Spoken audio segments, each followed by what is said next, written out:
আসসালামু আলাইকুম। আমি ইঞ্জিনিয়ার মুখলিসুর রহমান। আমাদের পেজ থেকে সবাইকে স্বাগত এবং শুভেচ্ছা। আশা করি সবাই ভালো আছেন। আমাদের পেজটা অবশ্যই ফলো দেন এবং শেয়ার করেন, সবাইকে জানার সুযোগ করে দেন। তো আপনাদেরকে আমি প্রায় বলি যে আপনারা কনসেল সাদ যেটা মিস্ত্রি বলে এটা দিয়েন না। আপনারা সবসময় বিম সাদ দেওয়ার চেষ্টা করবেন। বিদেশে দেখা যায় ফ্ল্যাট সাদ দেয়, কিন্তু ফ্ল্যাট সাদের যে ডিজাইনটা সে অনুযায়ী কিন্তু সেই ডিজাইনটা কিন্তু মালিক ইঞ্জিনিয়ারের কাছ থেকে নেয় না। মালিক কিন্তু বিম সাদ দিয়ে সে ডিজাইন নেয়, কিন্তু পরে দেখা যায় মালিক বিম বাদ দিয়ে কিন্তু ফ্ল্যাট করে। ফ্ল্যাটে যে পরিমাণ রড লাগবে ফ্ল্যাট সাথে সেই পরিমাণ মালিক কিন্তু রড দেয় না। আর ফ্ল্যাট সাথে যে পরিমাণ ঢালা লাগবে সেই পরিমাণ ঢালা কিন্তু দেওয়া হয় না।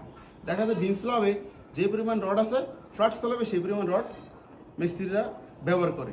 বিম স্ল্যাব যতটুকু ঢালাই ফ্ল্যাট স্ল্যাব দেখা যায় 1 ইঞ্চি ঢালাই বেশি দেয়।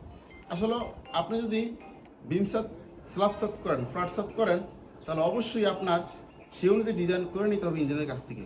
এবং ফ্ল্যাট সাদের খরচ কিন্তু বেশি, সেখানে কিন্তু ডাবল রড লাগে এবং ঢালার থিকনেস কিন্তু প্রায় মানে ডাবলের কাছাকাছি। তো আপনাদেরকে এই যে দেখেন বিম সাদ করছে উনি, ওনারা ডিজাইন কাজ করছে মোটামুটি, এটি আমার দেখে ভালো লাগছে। এটা করছে। আর বিমের যে শাটারিংগুলো এগুলা সবসময় বিমের যে সাইডের কাঠগুলো এগুলো সরানোর চেষ্টা করবেন, তাহলে আপনার বিমটা দেখতে ফিনিশিং আসবে এবং রুমেও অনেক সুন্দর আসবে। পুরোটা কিন্তু বিম সেট করছে এবং বিম সাদ অনেক টেকসই মজবুত এবং ভূমিকম্পের জন্য অনেক ভালো। আর বিম সাদের সবচেয়ে একটা প্লাস পয়েন্ট হলো আপনি বিম সাদ দিয়ে কলামগুলো অনেক দূরে দূরে দিতে পারবেন। এবং দেখা যায় অনেকে রুম 20 ফুট অনেক বড় রুম চায়, তখন আপনি বিমের মাধ্যমে কলামটা অনেক দূরে দিতে পারবেন এবং সেই বিমের মাধ্যমে লোডটা ট্রান্সফারে কিন্তু কলামে যাবে।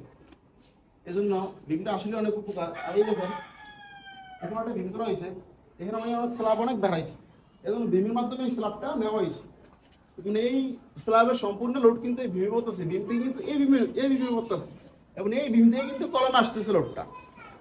তো কনসেল ফ্ল্যাট সাদে আপনি যেভাবে ডিজাইন মানে যেভাবে আর কি বাংলাদেশে কাজ করতেছেন আসলে এইভাবে আপনাদের স্ল্যাবে কিন্তু সমস্যা হয়ে যাবে এবং স্ল্যাব একসময় ফাইটা যে ভূমিকম্প হলে এটা একদম দড়ির মতো, দড়ি যেমন টান দিলে মাঝখান থেকে ছিঁড়ে যায়, আপনার ফ্ল্যাট সাদটা কিন্তু একসময় ছিঁড়ে যাবে। তো আপনারা অবশ্যই এই বিম সাদ দেওয়ার অবশ্যই চেষ্টা করবেন। আর আপনাদেরকে আমি বারবার একটা কথা বলি, আপনারা ইউটিউব ফেসবুক দেখে কোনো বাড়ি নির্মাণ করবেন না। আপনারা অবশ্যই ইঞ্জিনিয়ারের কাছে যাবেন, ইঞ্জিনিয়ারের কাছ থেকে পরামর্শ নেবেন এবং ডিজাইন করবেন, তারপর বাড়ি নির্মাণ করবেন। আর এখানে আমি আপনাদের একটা বিষয় বলি, দেখেন বিম সাদ যখন ঢালাই দিবেন সাদ ঢালার সময় অবশ্যই ইঞ্জিনিয়ারকে রাখবেন। কারণ ঢালার সময় দেখা যায় ভাবিটা ঠিকমতো হয়নি, ভাবিটা যদি ঠিকমতো না হয় এবং ঢালার রেশিও যদি ঠিকমতো না হয় তখন অনেক জায়গায় হানিকম্প দেখা যায়। আপনাদেরকে আমি হানিকম্পটা দেখাইতেছি, যেমন এই বিল্ডিংয়ে এই ঘটনাটি ঘটছে, দেখেন দেখা যায় কিন্তু হানিকম্প, ওই দেখেন ইট দেখা যায়, মানে এটা ঢালার রেশিও কিন্তু ভালো হয়নি। তো ঢালাই যখন মেশিনে দিবে এই যে এখানে দেখাইতেছি, এই দেখেন এখানে বিমের মানটা কাজটা কিন্তু অনেক খারাপ হয়ে, দেখেন কলমের জয়েন্টে বিমের জয়েন্টে দেখেন ইট দেখা যায় ফোকরা ফোকরা, আমরা যেটাকে হানিকম্প বলি আর কি। এই যে এখানে মারাত্মক অবস্থা, এখানে কিন্তু অনেক মারাত্মক অবস্থা, এটা কিন্তু এক হিসাবে ভাঙ্গা পড়ে, এখানে কিন্তু অনেক মারাত্মক অবস্থা।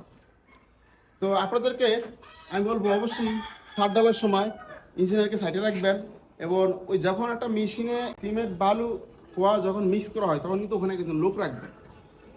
যে রেশিওটা আছে 1 ব্যাগ সিমেন্ট 2 ব্যাগ বালু 4 ব্যাগ কণা, সেই রেশিওটা কি ঠিক আছে কিনা সেখানে একজন লোক সবসময় সেট করা থাকবে, যত মতো ডালাই চলবে। আর ইঞ্জিনিয়ারকে ছাদের সময় অবশ্যই রাখবেন, তাহলে আপনার ভাইবেটার মিস্ত্রিটা ঠিকমতো মারবে এবং কোন জায়গায় কোন সমস্যা আছে তিনি সেটা পর্যালোচনা করবে।